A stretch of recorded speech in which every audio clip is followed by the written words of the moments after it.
Ya, halo, assalamualaikum warahmatullahi wabarakatuh. Kembali lagi bersama YouTube channel Swordcast. Jadi, teman-teman, kali ini kita lanjutkan pembahasan untuk SKB Kesehatan Umum. Nah, topik kali ini kita akan bahas mengenai BPJS Kesehatan, mulai dari dasar hukum, jenis peserta, dan besaran iuran. Nah, ini BPJS Kesehatan juga masuk dalam FR dari teman-teman, dari beberapa teman-teman yang sudah mengikuti ujian ya. Sebelum kita lanjut, saya ingatkan kembali jangan lupa di-subscribe channel ini, dukung channel ini untuk terus menghasilkan konten-konten yang edukatif, terutama di bidang kesehatan. Jangan lupa juga follow akun Instagram saya. Tanpa panjang lebar, kita langsung ke pembahasannya ya. Yang pertama BPJS. Nah, apa sih itu sebenarnya BPJS? BPJS itu merupakan singkatan atau kepanjangan dari Badan Penyelenggara Jaminan Sosial yang selanjutnya disingkat sebagai BPJS. Nah, untuk definisinya sendiri, jadi BPJS itu adalah badan hukum yang dibentuk untuk menyelenggarakan program jaminan sosial. Nah, adapun untuk dasar hukum dari BPJS sendiri ada 4. Ya, yang pertama itu Undang-Undang Nomor 40 Tahun 2004 yang membahas tentang Sistem Jaminan Sosial Nasional atau SJSN. Kemudian Undang-Undang Nomor 24 Tahun 2011 yaitu Badan Penyelenggara Jaminan Sosial. Kemudian di Peraturan Pemerintah Nomor 101 Tahun 2012 tentang PBI, penerima bantuan iuran, dan yang terakhir itu di Peraturan Presiden atau Perpres nomor 12 tahun 2013 tentang jaminan kesehatan. Nah, BPJS itu sebenarnya dibagi menjadi dua, yaitu BPJS Kesehatan yang merupakan transformasi dari PT Askes dan ada juga BPJS Ketenagakerjaan yang merupakan transformasi dari PT Jam Sostek. Terus kalau untuk asas BPJS sendiri, itu ada 3 asas. Yang pertama itu adalah berdasarkan asas kemanusiaan. Yang kedua berdasarkan asas manfaat. Dan yang ketiga berdasarkan asas keadilan sosial bagi seluruh rakyat Indonesia. Jadi 3 asas ini yang menjadi pegangan dari BPJS untuk melaksanakan kegiatan pelayanan kesehatan. Nah, kemudian ada prinsip BPJS. Prinsip BPJS itu ada beberapa. Yang pertama berdasarkan kegotong royongan, nirlaba, keterbukaan, kehati-hatian, akuntabilitas, portabilitas, kepesertaan bersifat wajib, dana amanat, dan hasil pengelolaan dana jaminan sosial dipergunakan seluruhnya untuk pengembangan program dan untuk sebesar-besarnya kepentingan peserta. Nah, kemudian untuk peserta BPJS, dari BPJS sendiri itu menggolongkan beberapa jenis peserta. Nah, untuk pesertanya itu secara garis besar ada dua, yaitu PBI dan non-PBI. Nah, kalau untuk non-PBI, bukan penerima bantuan upah atau non penerima bantuan upah atau non-PBI, itu dibagi menjadi 3. Nah, yang pertama, pekerja penerima upah atau PPU. Yang kedua, pekerja bukan penerima upah atau PBPU. Dan yang ketiga, bukan pekerja.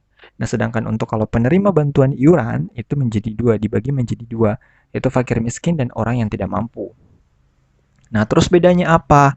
Kalau untuk em, bagian bukan penerima bantuan iuran, misalnya sebagai pekerja penerima upah.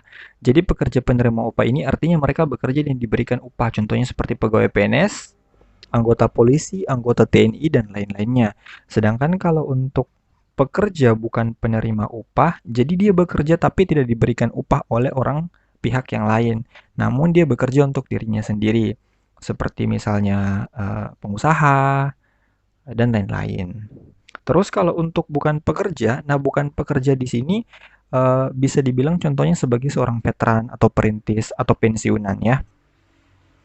Nah, kalau untuk di bagian penerima bantuan iuran, nah di sini betul-betul pure ditanggung oleh pemerintah. Pembayaran BPJS-nya ditanggung oleh pemerintah, namun di sini terbatas untuk sistem kelasnya. Jadi mereka cuman berada di dalam kelas 3. Sedangkan yang non-PBI itu yang biasa dikenal sebagai peserta mandiri. Nah, lalu kita masuk ke besaran iuran BPJS Kesehatan. Untuk besaran iuran BPJS Kesehatan, nah di sini terdapat 3 kali revisi. Nah, bisa dilihat di bagian atas, mulai dari Peraturan Presiden Nomor 82 Tahun 2018, Peraturan Presiden Nomor 75 Tahun 2019, dan Peraturan Presiden Nomor 64 Tahun 2020. Nah, dari ketiga revisi ini terdapat beberapa perubahan dalam besaran iuran yang diterima. Nah, untuk di bagian pertama, peserta PBI, penerima bantuan iuran jaminan kesehatan dan penduduk yang didaftarkan oleh pemerintah daerah. Nah, itu besaran iurannya di Perpres nomor 82 tahun 2018 itu sebesar 23.000 dan 100% ditanggung oleh negara. Nah, kemudian kalau di revisi yang kedua di nomor 7 tahun 2019 itu iurannya naik jadi 42% dan tetap 100% ditanggung oleh negara. Lalu di revisi yang terakhir di Perpres nomor 64 tahun 2020 itu tetap Rp42.000 dan tetap ditanggung 100% oleh negara. Nah, sedangkan di bagian peserta pekerja penerima upah, nah dari ketiga revisi untuk besaran upah itu tidak ada perubahannya, itu tetap 5% dari upah yang diterima. Namun batas maksimalnya itu berubah dari 8 juta hingga menjadi 12 juta batas maksimal. Namun yang menjadi perhatian di sini adalah pembagian presentasi. Jadi untuk pembayaran dari peserta PPU itu dibagi menjadi 2 persenannya. Dari 5% di Perpres nomor 82 tahun 2018, dari total 5% dari upah, nah itu 3%-nya itu dibayarkan oleh pemberi kerja. Artinya yang menggaji mereka itu yang membayarkan sebanyak 3%. Nah, sedangkan 2%-nya itu dibayar oleh pesertanya sendiri. Nah, masuk di revisi kedua, tetap juga 5%, namun pemberi kerja yang membayar sebanyak 4%, lalu peserta hanya membayar 1%. Nah, masuk ke revisi ketiga, itu aturannya sama, 4% berbanding 1% untuk peserta. Sedangkan aturan tentang peserta PBPU atau mandiri yang dianggap kategori penduduk mampu, nah di sini ada 3 kelas. Nah, kelas pertama, kelas kedua, dan kelas ketiga. Nah, besaran iurannya pun beda-beda.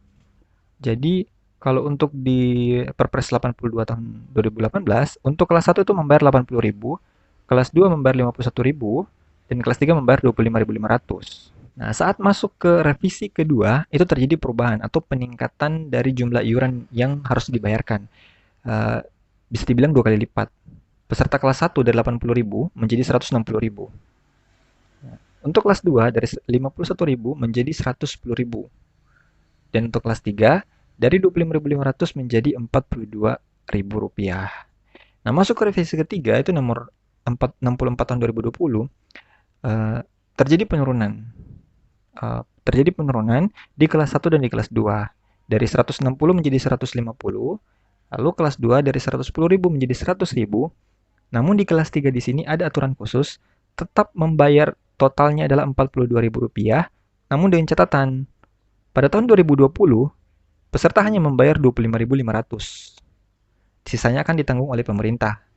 Dan pada tahun 2021 nanti peserta akan membayar sebanyak Rp35.000. Nah, sisanya disubsidi oleh pemerintah hingga mencapai Rp42.000. Nah, saya kira sudah jelas ya untuk besaran iuran BPJS Kesehatan. Ada juga tambahan yang menurut saya mungkin penting untuk teman-teman ketahui, yaitu peserta. Peserta adalah setiap orang termasuk orang asing. Ingat ya. Jadi BPJS Kesehatan tidak hanya dipergunakan untuk warga negara Indonesia, tapi orang asing juga, pekerja asing, dari warga asing juga itu boleh menggunakan BPJS Ketenagakerjaan. Namun, ada syaratnya, yaitu orang asing tersebut itu telah bekerja paling singkat, paling sedikit 6 bulan di Indonesia yang telah membayar iuran. Jadi seperti itu. Jika ada pertanyaan bilang, jika ada orang asing, dia minimal berapa bulan? Nah, jadi jawabannya 6 bulan. Seperti itu. Terus, biasa juga kalau misalnya ada pertanyaan, ada orang yang menunggak sampai 2 tahun atau 3 tahun. Nah, untuk mengaktifkannya lagi, untuk mengaktifkan kartu BPJS, peserta BPJS-nya kembali, dia harus membayar iuran berapa bulan. Jadi berdasarkan regulasi, nah si peserta itu wajib membayar iuran selama 6 bulan full, lalu bisa diaktifkan kartunya lagi untuk sementara dengan catatan dia harus membayar sisa iuran dan iuran selanjutnya. Seperti itu sih. Saya harap ini bermanfaat untuk teman-teman sekalian. Jika ada komentar silahkan komen di kolom komentar. Jangan lupa di like dan subscribe. Share juga ke teman-teman kalian agar mereka juga bisa mengetahui apa yang kalian ketahui. Bagi yang belum ujian, semangat, semangat, semangat. Banyak FR yang sudah beredar, silahkan pelajari. Semoga lulus.